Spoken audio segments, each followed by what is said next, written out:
As the year draws to a close, we are taking a moment to reflect on it and to look ahead to 2023. In this end of the year special episode, we talk about the major trends and predictions with a view from the top. In that context, our guest speaker is Miquel Lladó, Professor of Strategic Management and Leadership.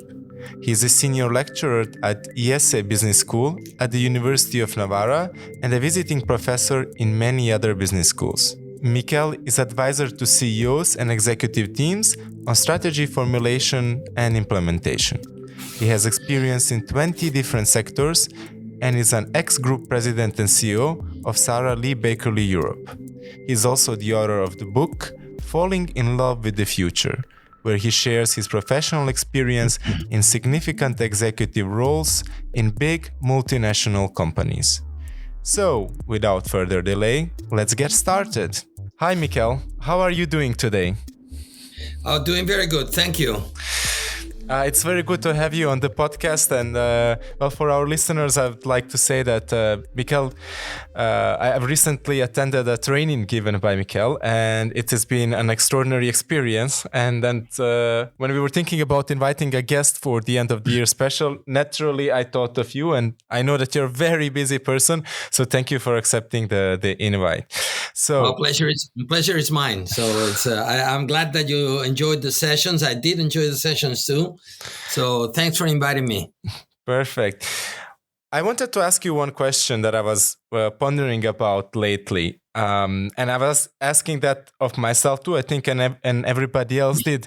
What is one key trend that you've noticed in the 2020 that really caught your imagination, and why?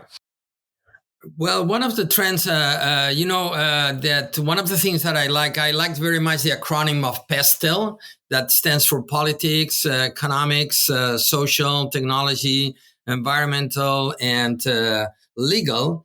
And I like to organize my thoughts or take a look at the world from this perspective. From all these four concepts, the one that impacted me the most, or the one that caught my attention the most, is the technology part. Of course, all the others are good, are very, very important as well. But technology part, I see more and more technology being embraced by people, companies. The other day I was in a burger restaurant here that I like it very much, that they were saying the best, they were saying the best burger, but with a digital soul, meaning that it's a restaurant that they have their kitchens, and they build their business model based on the possibility to capture orders from consumers and use delivery companies to deliver the burgers at home. And I like very much this spirit. And I've seen a lot of things like this during these years. So to your question, what caught my imagination is the opportunity that the technology brings to all of us in any kind of business we are involved. Nice. Now, looking forward, what do you believe are some of the major trends we will see in the next year? Well, I think that one of the major trends based on this concept of technology, I'll see this technology being part of our lives. So I love to see people not using as much paper as they were using in the past. I like to see people getting into a meeting room and using their computers, not to have to walk back and forth to look for documents. I mean, everything is integrated, or everything is in the cloud. I think it is giving us a lot of efficiency and speed in decision making, and having all the information very close to help us to make that decision making I was talking about. Certainly, another major trend is going to be the environment. How sensitive we are, all of us are, for the environment. We try to make decisions that I see more, let's say, culture in our behaviors of taking care of all the plastic bags, and I see more of that, and I see that happening. And I've seen in some boards decisions more based on our responsibility to make a better planet for the future. So, and I think it's one point. And the other thing that we have to know what to do with it is based on the first E from the PESTEL acronym is the economics. Certainly inflation is there. So, and the cost increase are there. So we have to be better at, let's say, handling all these inflation things and deciding how to pass prices and how to negotiate with our customers, how to negotiate with our suppliers. And certainly something that more so in Europe, we are not that used to it. Nevertheless, in Latin America, they are used to deal with this kind of inflation for many years. So I was recently in a meeting with different general managers. They were saying, well, maybe we need to bring talent from South America or Latin America because they are more used to this inflation, how to deal with inflation in the high rates that they are facing there in Latin America. And certainly here in Europe, it's going to be in the coming 2 years kind of a challenge for all of us as a company. That's a very interesting point. You mentioned the talent from Latin America. I spoke with somebody recently who said the best CFO you can have at the moment is somebody from Argentina. Yeah, I remember that we got that guy from Argentina in our class. Yes. He was saying that the guy from Argentina, and I think that it was him or somebody else saying, well, it's the Argentinian moms, they are the best CFOs because they are being able to feed their families under that environment, and they did pretty well. That's very interesting. And do you think that technology is an enabler of some of these trends that we just mentioned? Well, certainly, I think that technology is not a blocker of anything. From my point of view, I mean, it's an enabler. It's helping us, has to help us our companies to become more efficient, more effective.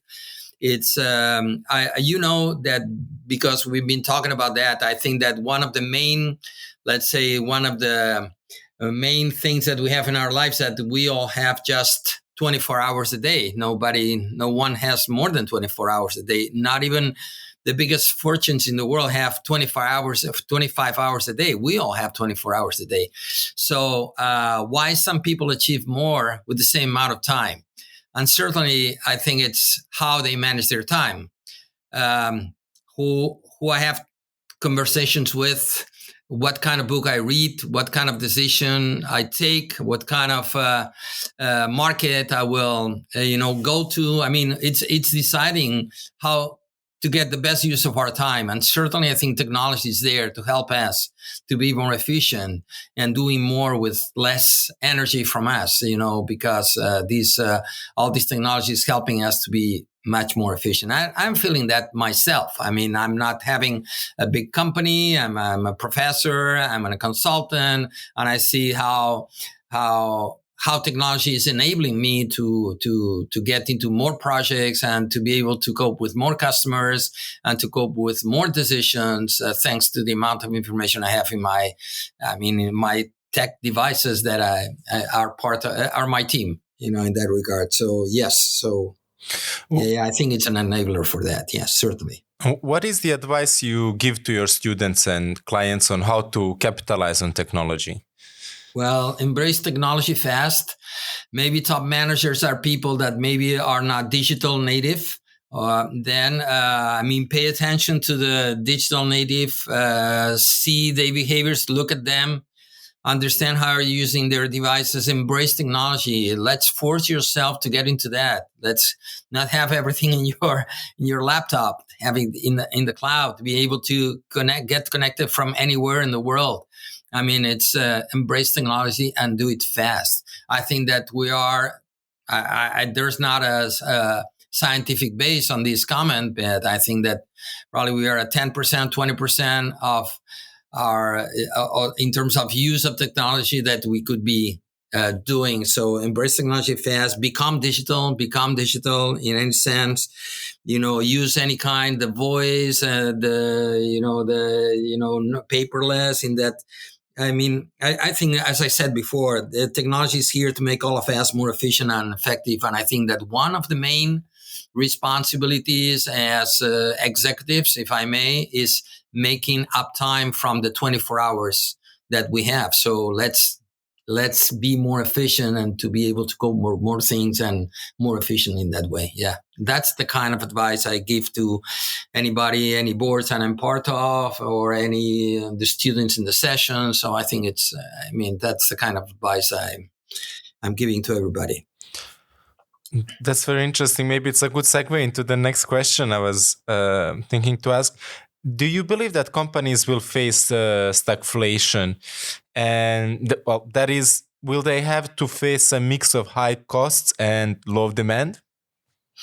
Well, to my understanding, it's there are companies that are doing better, companies that are doing worse. So we'll see what the future bring. I'm a strong believer, as you know, of the visible hand theory compared to the invisible hand theory. And the invisible hand theory says that, written by Adam Smith, saying that markets regulate by themselves. So you have a lot of things going on in the world. You have the Brexit, you have Joe Biden in the United States, Argentina, you have China, the conflicts in Europe, and you have all these things. And we are aware of all these things that are going on in the world, and then we react to them.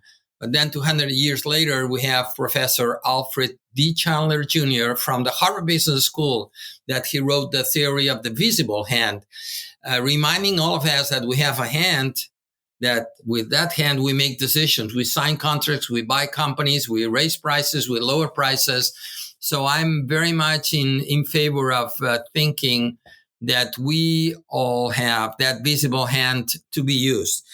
Based on that, I think that regardless of, if I may, this situation that you're talking about, the stagflation, and there are some companies that for sure, all of us, we're going to have higher costs, but you have that luxury products are getting very high demand.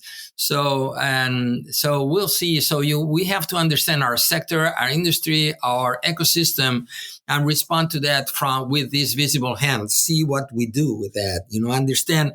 And the first way to do that, it's understanding our consumer, our business model, understanding why people love us, why people don't love us, and understand why people buy from us or buy our products and services, and understand why people don't do that. Understand the pains that we're causing to our customers and the bottlenecks, and try to overcome them. What pains, eliminate those pains, eliminate those bottlenecks.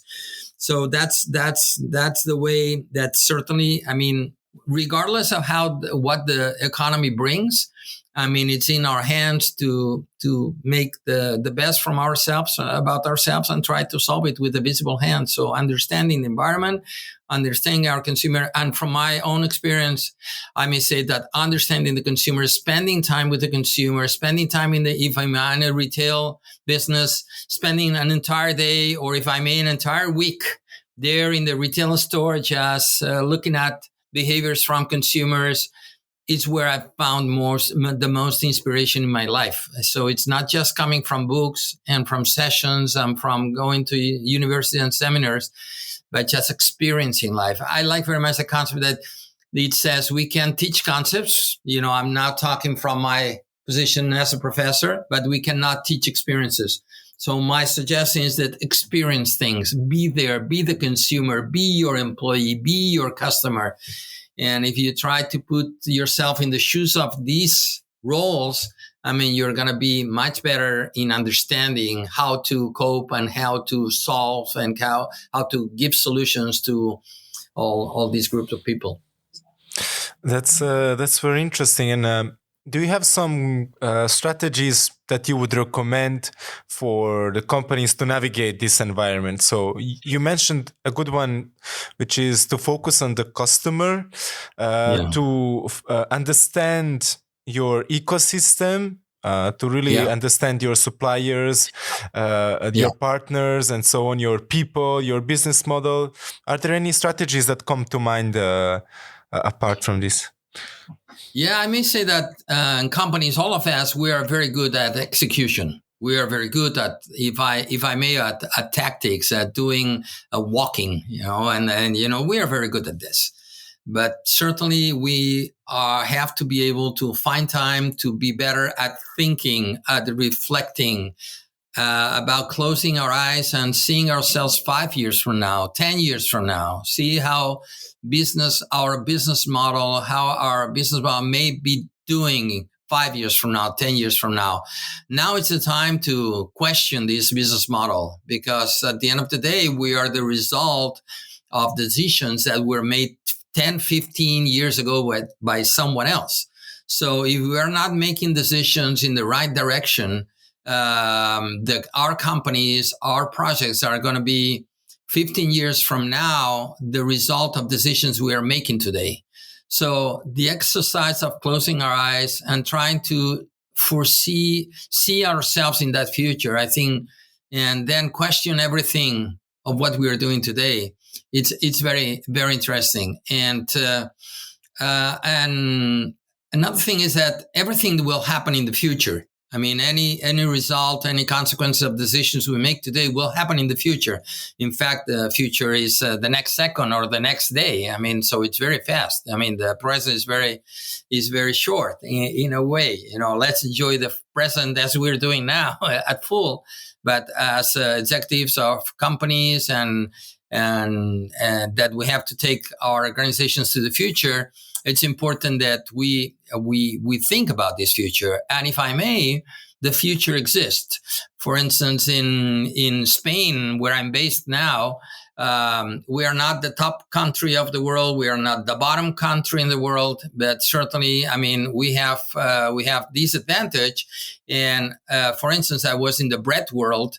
And if you are in the bread world and you don't travel to Japan, let's say once a year, you miss the future, because in Japan you can get new textures, colors, flavors that you may bring to your present and put them in your croissant, donuts, or any cupcakes, and then you're getting a better product. So our ability to find where's our future today, I think it's critical. So as executives, it's not just about execution and tactics and walking. It's about what I like to say, flying, getting distance, getting high in terms of looking at other markets and bring this future to our present. If you're in the retail world and you don't walk the streets of New York once a year, you're missing the future. So certainly it's something that, I think it's in a strategy. I mean, travel to the future.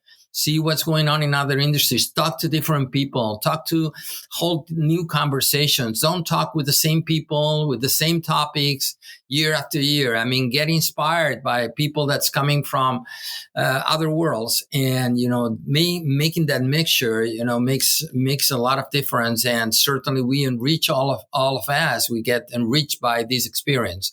So go to the future, experience frontline, have different conversations. This would be the kind of strategy that we recommend everybody to navigate for the future. Talking about the future, do you think that the metaverse might have its Pokemon Go moment in 2023?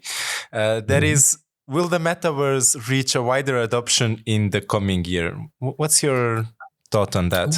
Well, I'm not an expert. I don't know how many experts on metaverse we have, but I can share with you my feelings about it. Certainly, I remember I downloaded the app of Pokemon Go the first time that was on our smartphones, and certainly was a fad. Was not a trend. It was something that it was, from my point of view. But certainly all these things that may sound that they didn't go through, I mean, any of these steps have helped others to build upon these learnings. And the future is on the learnings, coming from learnings. It's not just coming from launchings that don't work or some launches that work better, but learning, and that people building upon experiences and learnings that we get from other experiences, I think is great. To your questions, I think that not being an expert, as I said, I think metaverse is here to stay, and I think I remember in one seminar lately, it was an expert from metaverse, and he invited all of the people attending or participants of that seminar to use instead, when you see the metaverse in one text, change the word for internet. And certainly it would help all of us to be more open to metaverse, because certainly internet nowadays is part of our life. And maybe 20 or 30 years old, the word internet had the same, let's say, reaction, in terms of doubt about what was going on with that thing that we may get from with the word metaverse today. And let me tell you, I did the exercise. I changed the word metaverse for internet in some of the texts I was reading about metaverse, and let me tell you, it helped me to get closer to that concept, and it helped me to get more, let's say, more friendly about the concept. I think that metaverse will happen. It doesn't make sense had to have so many trips. I think the dimension of the meetings that we're having with the Zoom or the Teams or different platforms, it's good. It's much better than in the past, just talking over the phone. But certainly we are not where we have to be, and I think that metaverse will help. As we met, delivering sessions over there, in Luxembourg. And I think that, the possibility of getting people from all over the world, not having the need to travel to Luxembourg or Barcelona or New York for a meeting, 2 hours meeting, these metaverse will help in a sense, from the teaching or the education system. It will help to make that education process much better. So I think that we don't know exactly where we're going to get with that, but it's going to be part of our life. So this my perception today. That's why instead of avoiding any article, any book, any comment, any conversation about metaverse, I try to embrace the concept just to understand and to see what kind of inspiration I may find over there in order that make that thing happen that will allow us to be better at communication and better closer. So it depends on the businesses, but certainly to your question, I think that metaverse is here to stay. It's very interesting, the parallel you draw there between the internet and metaverse, and how metaverse could actually be the natural evolution of the internet. Yeah, that definitely remains to be seen. But on a, let's say, more pressing issue, when it comes to climate risks, should organizations be expected to focus more on mitigating those risks?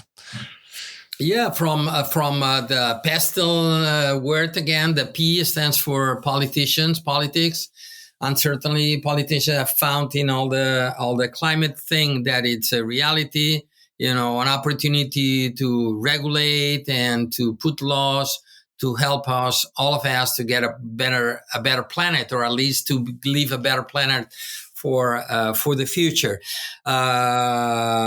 Certainly, there's going to be more focus, going to be more laws, and the question mark that is coming from many executives is that the challenge is how to get results and become profitable or get better results with all the cost that implies to be sustainable in terms of different products, in terms of different, think about the plastic bottle companies and so forth. So it's going to be a challenge, because I think it's not all the countries in the world are facing the climate situation in the same way.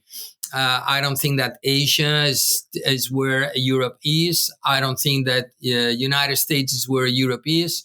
I remember recently talking to a former minister of Spain.